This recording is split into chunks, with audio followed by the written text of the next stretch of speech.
I first encountered the Pyaavs when during my college days. It was a unique thing which I noticed on my way to the college through the roads of Mumbai. Eventually, after getting into the profession, luckily I was lucky enough to get commissioned restoration of a Pyaav, which actually triggered my association with the conservation and restoration of the Pyaavs. But the what triggered the strong association with the whole cultural aspect is the restoration of the Keshav Vinayak fountain, which was a whole learning process for me. The Pyaavs are laid out in the city of Mumbai, right from its starting from the southern end of the city. They spread out towards the northern end of the city. So you have the Pyaavs starting in the fort area, and they go along the tram route, which now you have the Ambedkar road. Then it leads to the Maheshwari Udyan, and surprisingly you find one interesting Pyaav at Bandra. So in today's context, you see a very interesting Pyaav circuit emerging, which could become a very interesting factor in terms of tourism. Every Pyaav has a different tale of its own. Every Pyaav has a different expression. So while dealing with the conservation of this very unique heritage element in the city of Mumbai, you need to be very sensitive and be very conscious about its architectural expression, its location, its relation with the neighborhood, and more important is the water dispensing unit, the engineering, the water engineering which goes into the Pyaav, because every drinking water fountain has its own way of water dispensing unit. That is a very interesting facet of the drinking water fountains in Mumbai. When you roam around the country and you hear about similar examples all over the world, I have seen very interesting parallels in our own country, such as the Nalkas in Jammu, the houses in Pune. But what makes the Pyaav interesting is the integrated Pyaav circuit which runs along the city, and therefore I think it has a very strong importance in the socio-cultural heritage of Mumbai, and it should be recognized as the socio-cultural heritage of Mumbai, and eventually it could actually become a national icon.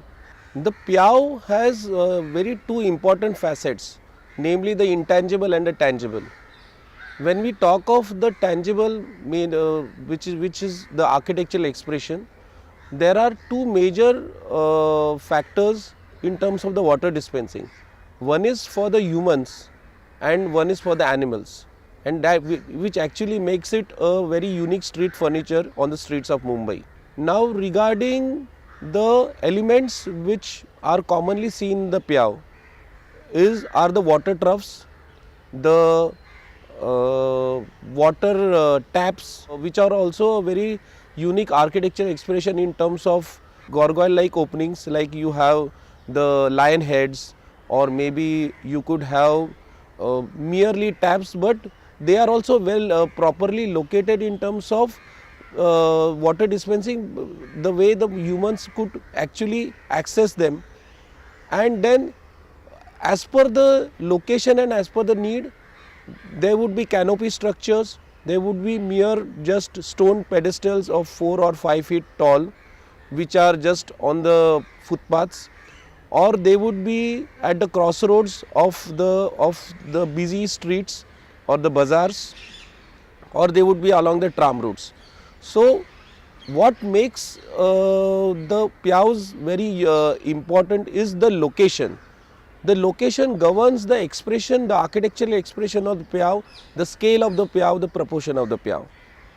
And another important thing is that the name itself, the Pyaav, the definition which we call it, the colloquial name Pyaav, also is very unique.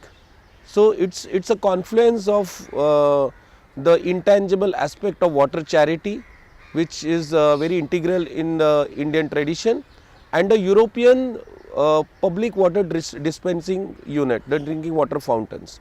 So there seems to be a human connect in that colloquial term named Pyav.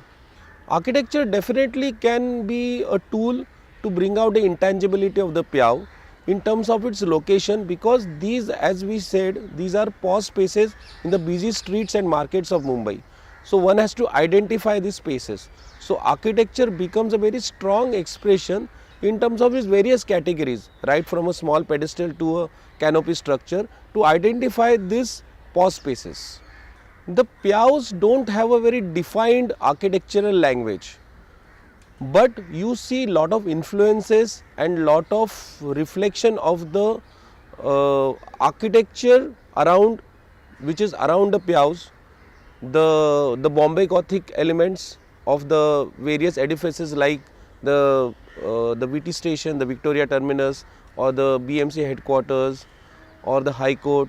So you would see elements, European elements, the Gothic elements like pilasters, plinth moldings, or cornices being used in the Pyavs, like you see in the way, let's say for example the Keshavji Naik fountain.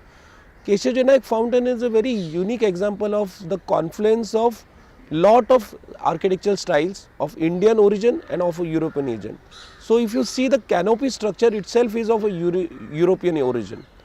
It is adorned with pilasters, which again are of European order. But the brackets and the shrine above, the shikhar, it resembles more or less, the brackets are of Gujarat origin, the Gujarat architecture, and the shrine above the canopy, it resembles to some Orison temples. So and all these styles, even though they are totally different, they gel with each other. That is the beauty. Even the water trough, it doesn't merely remain a water trough, it becomes a kind of a blooming lotus. You have petals around it. Okay, so when actually it creates a very soothing experience for the person who is actually going to drink water. It's like, you know, he is taking a pause in the whole urban chaos. Now talking about the materials, that is also very, very unique. Profoundly, the materials we used are the Malad stone, the Kurla stone, which are very Bombay centric. These are, means Malad, namely the trachyte stone, or Kurla, which is geologically called a spilite stone, which are profoundly used everywhere in the city. So they are used in the Pyavs also. But along with this, you have the extensive use of Porbandar, and that also in terms of very large canopied structures. And then you have the Agra stone to have very intricate details like the relief work. When you approach any heritage structure, normally the first thing is that you start observing the structure. The structure actually tells you the story. So you need to be very open, and you need to be, you know, you literally have to feel the structure, and you have to feel it emotionally and technically, because technically you need to document it. You need to document the distresses which have been occurring there. Then only you can define the whole conservation strategy. And the most important thing is that as conservation architects, we need to understand that we are custodians of this heritage. We have to restore it for the society. It should be for the future. So it's like it is, someone has done it, so you are restoring or conserving it today for the future.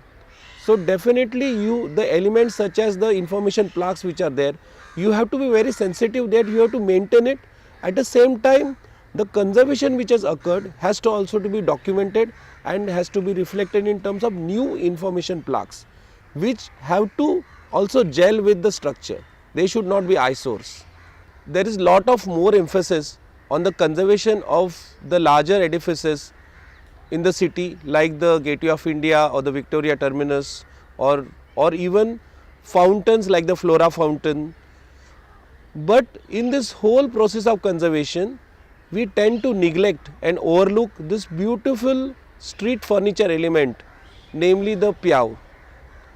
I would compare it to a small dewdrop in your garden, which you tend to neglect while you are appreciating the snow-capped mountains in the horizon. While conserving the Pyaavs, you have to be very sensitive and meticulous. Recently, regarding a Pyav at Kadachowki, the road works was going on, and luckily enough, while they had opened out the road face, the inscription, a very small inscription on the granite base of the Pyav was discovered. So we immediately documented it. So you have to be on your toes. You have to actually develop a team, and you have to build up your resources, that okay, when someone comes to know about it, he will contact and he will mention it about this discovery, and then you totally consider that, and you work out your strategy in terms of the conservation, because most of the Pyaavs are in the neglected condition. Means you can't really say imagine that people would have drank water from this. They are in such precarious conditions. So it's a very unrevealing, very interesting discovery of each Pyav. And when actually you start restoring, when you actually start documenting the various elements, architecture elements, you start seeing what is missing in that, then you start thinking in terms of what value additions you can do in today's condition. Merely restoring is like only civil restoration, but you need to put a different value to this drinking water fountains in today's condition. Pyaavs, when restored, are a very unique example of how heritage can become the trigger for renewal. I would put it this way, that you conserve, cherish and celebrate. So we do something which the society can take it ahead. That also brings the aspect of aesthetics in public utility. So when we see that these Pyaavs, which are mere, actually they are technically dispensing units, but they have been aesthetically designed. So taking clue from it, we could actually design such more pause spaces which may not be that elaborate, but they could create a very different kind of aesthetics in the street furniture of the city, and it could unknowingly reduce the usage of bottled plastic water, because we are talking of reinstating the value of water as a right for the citizen. So definitely that would lead to dispensing the water for the citizens of the city, and eventually reduce the use of plastic bottled water.